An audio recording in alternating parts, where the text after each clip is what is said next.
दैनिक मन्ना। परमेश्वर की नाम की महिमा हो। नए दिन नई उम्मीद में आप सभी का स्वागत है। आज हम ध्यान करने वाला वचन प्रकाशित वाक्य 2:10। जो दुख तुझको झेलने होंगे उनसे मत डर, क्योंकि देखो शैतान तुम में से कितनों को जेल खाने में डालने पर है, ताकि तुम परखे जाओ, और तुम्हें 10 दिन तक क्लेश उठाना होगा। प्राण देने तक विश्वासी रह, तो मैं तुझे जीवन का मुकुट दूंगा।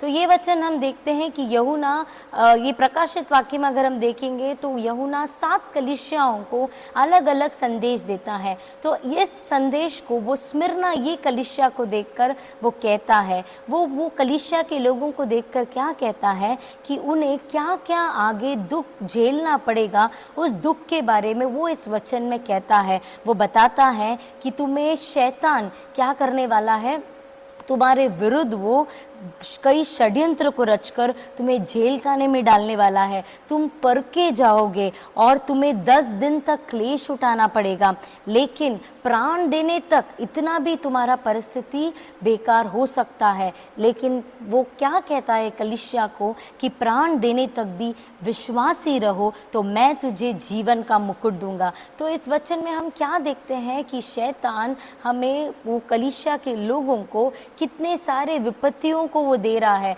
वो उन्हें जेल खाने में डाल रहा है, वो उन्हें परख रहा है, वो क्या कर रहा है, उन्हें प्राण देने तक भी, इतने विकट परिस्थिति में भी उन्हें डाल रहा है। लेकिन ये यूहन्ना वो कलीसिया से क्या कह रहा है कि प्राण देने तक भी तुम क्या करो, तुम विश्वासी बने रहो, तब जाकर तुम जीवन का मुकुट पाओगे। तो जैसे हम देखते हैं कि ये वचन को अगर हमारे डेली लाइफ में अगर हम कंपेयर करके देखेंगे तो हमारे जीवन में भी ऐसा कोई नहीं कह सकता कि मेरे जीवन में कोई भी परेशानी नहीं है।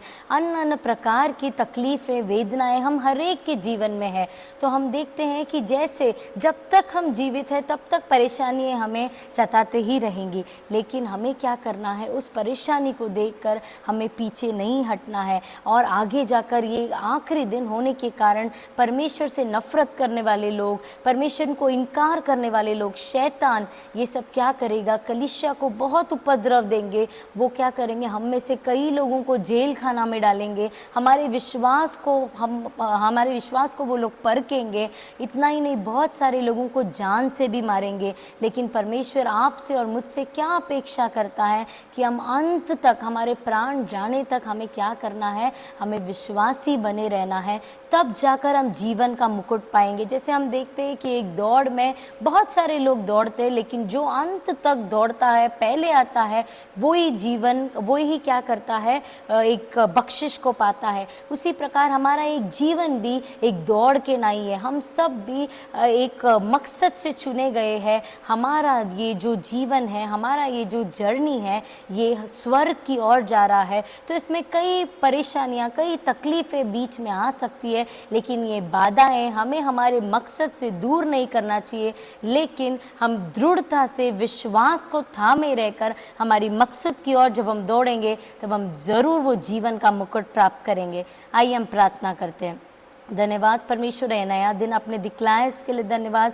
आपके वचन से आपने हमसे बातें किया, इसके लिए धन्यवाद प्रभु जी। जैसा आपका वचन हमें कहता है कि आपके नाम के निमित्त प्रभु जी हमारा विश्वास परखा जाएगा, हम में से बहुत जेल खाने भेजे जाएंगे, प्राण देने तक परमेश्वर परिस्थितियाँ आ सकती है। लेकिन ये सब में परमेश्वर आप चाहते हैं कि हम अंत तक विश्वासी बने रहे, ताकि हम उस जीवन के मुकुट को प्राप्त कर सके। हम हर एक को आप ऐसे बनाने वाले हैं, इसके लिए धन्यवाद। ये छोटी सी प्रार्थना यीशु मसीह के नाम से सुन और कबूल कर ले पिता, आमीन।